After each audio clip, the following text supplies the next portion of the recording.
Hey guys, I'm Rich from NeoWin. Today we're unboxing the Dell XPS 13. Now this is the new model. It has 8th generation Core i7 processor. Now that's the i7 8550U. Okay, so if you're not familiar with the new 8th gen processors, they're quad core now. So previously, if you bought a laptop or Ultrabook or anything like that, it was if it had a U series chip, it was dual core, right? Unless you bought like a gaming laptop or like an XPS 15, that was an H series, which is quad core, high power. So the U series is still the low power chip, but now it packs a lot more of a punch because it's quad core, especially for multitasking workflows, video editing, and games and stuff like that. Um, Intel hasn't announced a lot of 8th gen chips. We've got I think there's still only two U series chips, an i5 and an i7. They announced the desktop chips. They haven't announced the H series, the T series, and stuff like that. So these are still early models. This is only going to be the second 8th gen PC that I've used. Okay, so we're going to unbox it, and the packaging is pretty much the same as when I opened up the XPS 15, which I just reviewed. And I'm actually curious to compare that H series processor to the U series and just benchmarks and stuff like that, because obviously the U series is still low power, so it's not going to be as powerful as the H series. But I see a lot of companies trying to draw a parallel there and kind of trying to say, like, oh, it's quad core now, so it's just like a 15-inch MacBook Pro or a Dell XPS 15, which is not the case. Okay, so the packaging, we have the XPS 15 here, and a quick start guide. And that's all that's in this little box, all right? And it came in a bigger box, this little box, and it's the same packaging as like the XPS 15, and I've never seen another company do this, where the box inside the box doesn't have everything in it. So over here, we have a power cable, all right, which is going to connect to a power brick, as we can see. And here is that power brick, and that's the pin charging port that we're so familiar with on Dell machines. I'm not a fan of them, because what you'll find on this machine, and we'll start taking the plastic off. We'll just rip it off like a kid opening up a Christmas present. You know, I don't try to be nice about pulling this stuff off. So you can see there's that charging port right over here. Looks like it's already got a scratch on it. Having a little trouble focusing, but Thunderbolt 3 is right next to it, so I should be able to use that to charge as well. And I mean, I haven't. It's almost always the case. So a lot of these laptops coming out now have two separate charging solutions, and I'm a fan of that.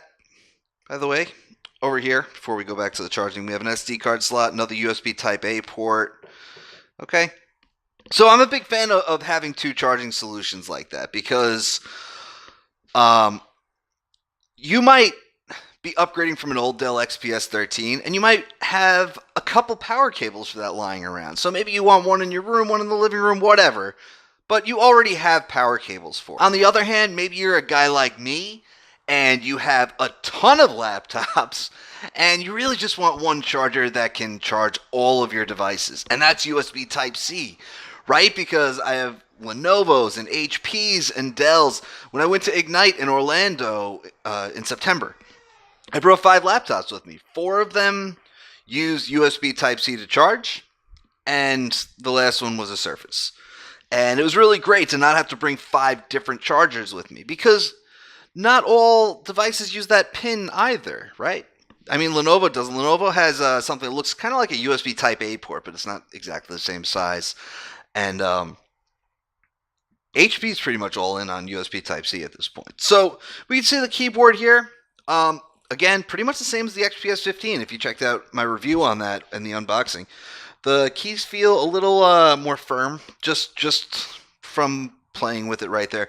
You can see we have the carbon fiber interior. The outside of the body is aluminum. Okay, and if we boot it up, we will see that it's a QHD Plus display, which is 3200 by 1800. So there is a full HD model too if you want the additional battery life that comes with that. It's 16 gigs of 2133 megahertz RAM, 512 NVMe SSD, and yeah, so it should be a pretty powerful machine. Obviously, Intel HD graphics. So I mean, in a thin ultrabook like this, all you're gonna get is HD graphics, and it's just a laptop. It does have a touchscreen, but it is just a laptop. This is as far as the screen will fold back, and the reason for this. Dell does make a 2-in-1 version of the XPS 13. The only problem with it is that that's a Y series processor. Now we just went over the difference between the U series and the H series, but the Y series used to be called Core M, and they rebranded the i5 and the i7. Intel did, and now it's the i5 and the i7 Y series. So just because something says it's an i7 doesn't mean you're getting like a real i7, and so that's the thing that disappoints me about the XPS 13 2-in-1 is that it's very low powered and you're probably gonna end up struggling with it if you get it. Okay, so this guy is setting up now. You can see we have Dell calls an Infinity Edge display, and that means the bezels are super slim on here. And that's all well and nice, but it does present a problem. You can see right down here is the front camera.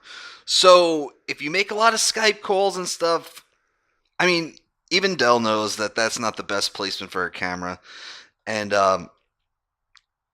it's not going to make for the best recording experience. Okay, I've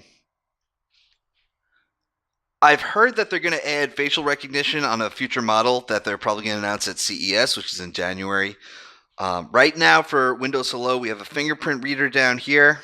And I found that the fingerprint reader works pretty well if it's the same one that's on the XPS 15. Now, obviously, this is newer. They just announced this like a month ago, along with some Inspiron PCs.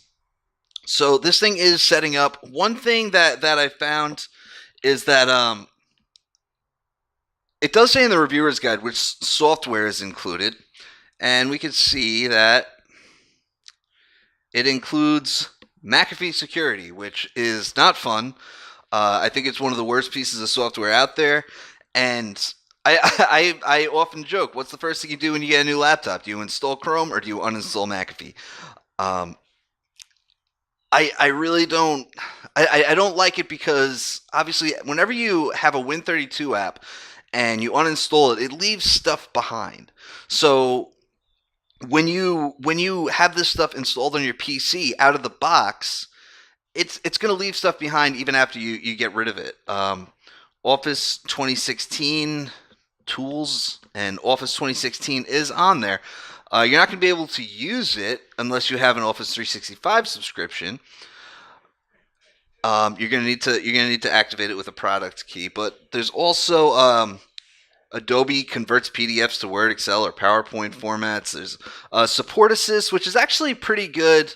That's actually something that you're going to want because Support Assist is where you'll find the latest drivers and everything, BIOS updates. There's a Dropbox app. That's easily uninstalled, and that's really all I want. I'm not even a fan of having. Not even a big fan of having Office installed when I first set up a new PC because those apps are coming to the store soon, and when those store apps, they'll be easily uninstallable. You can see we do have to activate it, but store apps are easily uninstallable. Like there's a bunch of apps that will come through the store. They're not there yet. Like Microsoft Solitaire Collection is one of them, and those apps Microsoft puts on there. You're going to see Candy Crush Soda Saga show up, Bubble Witch Saga 3 or whatever it is, and you can just uninstall these by holding your finger right there, hitting uninstall, and it's that simple. So I mean, I'm a big fan of Dell's XPS 13, its entire XPS line because they're fantastic devices. The keyboard feels nice. I like the carbon fiber inside and the aluminum outside. All right, they're not cutting back on ports. There's a lot of devices out there now that have only USB Type-C, and that's not cool because obviously some of us still have peripherals that need a Type A port. And that's it. I'll have more on this over the next few weeks, and I'll have a review. Anyway, guys, I'm Rich from NeoWin. Have a great night.